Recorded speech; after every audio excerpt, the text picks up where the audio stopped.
Sénégal TV, la chaîne du cinéma. Salam alaikum, bonsoir à tous et on en apprend beaucoup justement en écoutant ce mot d'Ombaï, M. Fall, Aziz.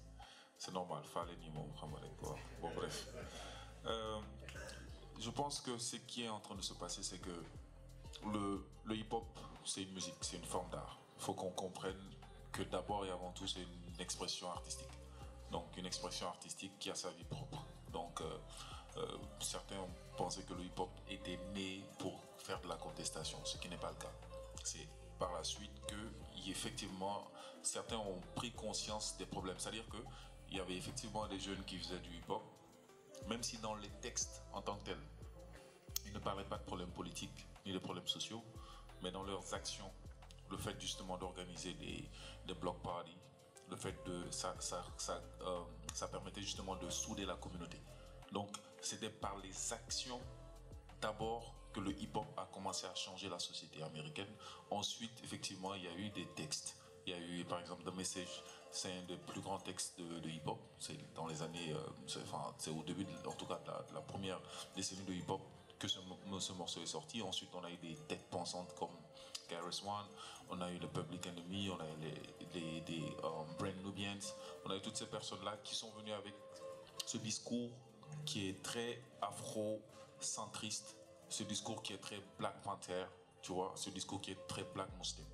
Mais à la base, comme je disais, c'était d'abord l'identité. C'est-à-dire que dans le hip-hop, il y a, comme tu as dit, quand on a fait Makor, Makodef, il y a d'abord le fait de prendre possession de la parole. Parce que quand tu prends la parole, tu prends le pouvoir. Donc le fait de prendre la parole, de dire, de s'affirmer, c'était d'abord ça qui était la première bataille du hip-hop. Donc aujourd'hui, dans le paysage médiatique qui est devenu très avant c'était à sens unique. Le rappeur proposait, l'artiste proposait, le public consommait. Maintenant c'est devenu vraiment où le rappeur l'artiste se nourrit de ce que le public donne dans le développement artistique, en tout cas dans l'évolution de la musique ou des arts en général. Donc ce qui se passe, c'est que maintenant un artiste n'est pas simplement quelqu'un qui prend le micro pour s'exprimer. Il représente lui-même une marque. J'ai vu récemment qu'il y a un groupe de K-pop coréen, nord-coréen, sud-coréen, pardon, qui est coté en bourse dans leur pays. Pour vous dire à quel point ce n'est plus simplement de la musique, c'est une industrie qui a derrière eux. C'est la même chose qui se passe avec le hip-hop. Le hip-hop représente une industrie de plusieurs milliards de dollars aux États-Unis et effectivement, par ricochet, dans le monde, en France, aujourd'hui, il y a des artistes qui ont entre. Moi, j'ai vu un artiste qui s'appelle Nino, qui est connu par les jeunes ici, qui a 130 disques d'or. 130. C'est ridicule. Je veux dire, MC Solar n'a pas 130 disques d'or, Ayam n'a pas 130 disques d'or, Assassin n'a pas 130 disques d'or. Donc c'est pour vous dire que la consommation de la musique est arrivée à un autre level, à un autre niveau. Donc ce qui veut dire que les jeunes s'identifient à un artiste, s'identifient à un être, s'identifient à un style. Maintenant, la conscience qu'il y a dans le hip-hop, aujourd'hui si on est submergé par le bling-bling, c'est compliqué de se battre contre ce bling-bling. Mais l'exemple que je donne très souvent, c'est l'exemple de Kirgi quand ils ont sorti Sai Sai Okur, qui a eu 1 million d'exemples de vues en très peu de temps. C'était un exemple, c'était une exception, malheureusement, c'était une exception.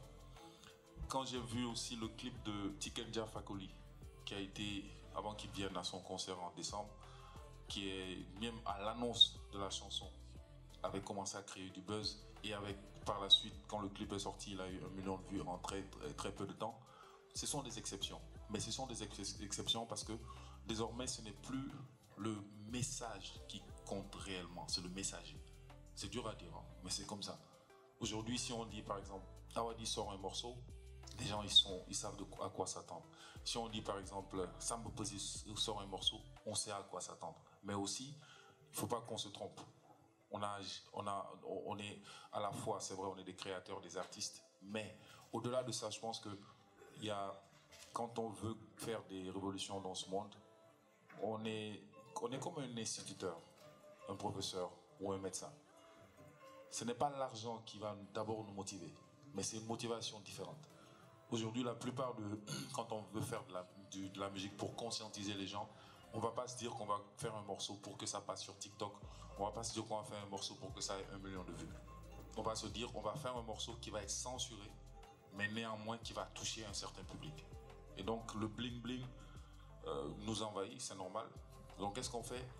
C'est l'image qu'on donnait souvent quand on a commencé à faire du hip-hop, quand on nous demandait c'est quoi Pifroise, pourquoi est-ce qu'on utilisait ce nom. On leur disait, vous savez, quand vous ouvrez une école et qu'en face vous ouvrez une boîte de nuit et que l'école, vous faites une entrée, l'entrée est libre pour tout le monde, et que la boîte de nuit est payante à 10 000 francs ou 15 000 francs.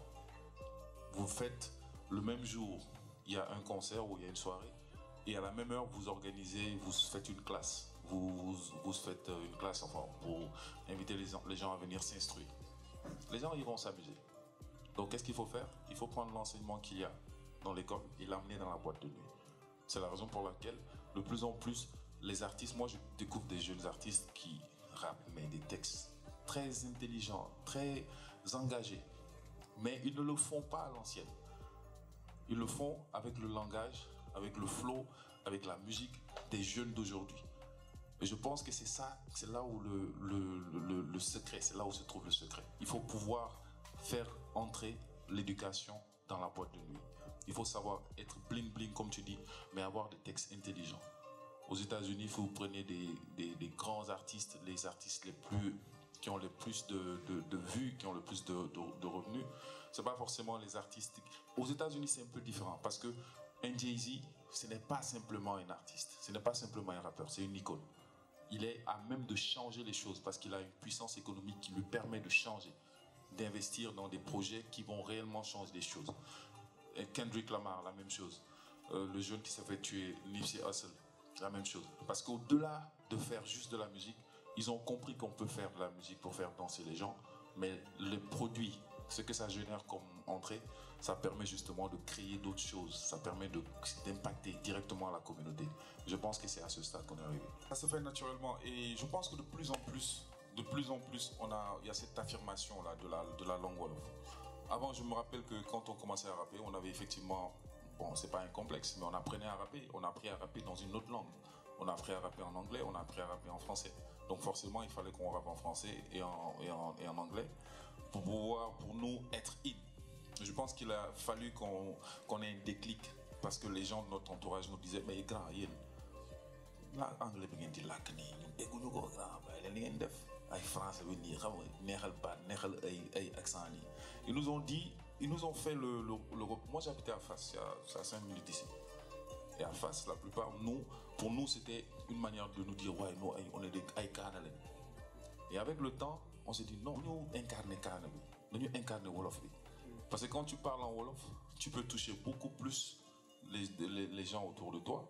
Tu peux parler de choses qui les touchent directement. Alors que quand on rappe en anglais, c'est juste pour le fun. On rappe parce que oui, la langue est belle, etc. On essaye.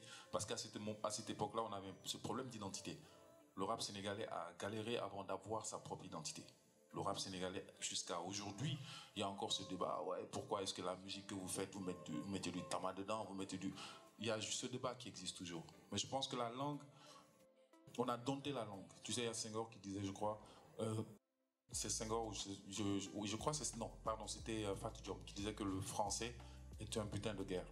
Donc à un certain moment, on se disait qu'il fallait qu'on utilise le français parce qu'il y a des thèmes qu'on ne peut pas faire, on ne peut pas dire qu'en Wolof. Il y a des thèmes qui nous importent.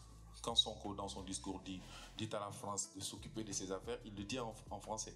Il y a des thèmes aussi, chez nous, dans nos discours, on est obligé d'utiliser la langue française pour nous adresser à une communauté plus large, n'est-ce pas? Mais quand il s'agit effectivement de parler des problèmes qui nous touchent directement au Sénégal, on utilise le Wolof. On n'utilise pas que le Wolof, on utilise les langues locales. Mais le Wolof, pour nous, ça a été une découverte, une redécouverte. On a redécouvert la langue Wolof parce qu'il y avait des mots qu'on avait perdus, il y avait des expressions, il y a beaucoup d'expressions qu'on utilisait. Je ne sais pas si vous vous rappelez un peu au début des années 2000. Au début des années 2000, il y a eu, je ne sais pas, une renaissance de la langue Wolof. Notamment, oui, mais dans les rues même, à Dakar, quand vous allez par exemple les Kourel, chaque goudi à du mois, il y avait des Kourel. Il y avait un nouveau langage, ay Djadjef, ay Nakawar. Il y avait des langages, ce langage-là, il venait directement de Koki. Il venait directement des talibés. Et ça enrichit le Wolof. Et ça, on l'a retrouvé dans le Wolof, parce que dans le rap. Parce que le rap fait, le rap amplifie des expressions qui sont super, des expressions populaires. Donc quand on faisait Walla Walla Bok, on n'a pas créé Walla Walla Bok. On n'a pas créé, on l'a popularisé. Affaire Bougrao, on ne l'a pas créé. Et parce que nous, l'idée qu'on avait, c'était chaque fois qu'on faisait un album, c'était d'utiliser une expression populaire et travailler l'album autour de cette expression. À Sim, pareil, c'était pas une expression qu'on avait créée, mais on a permis de la populariser. Et pour moi, c'est important justement, c'était important de reconquérir la langue Wolof, quoi. Yeah. Sénégal TV, la chaîne du cinéma.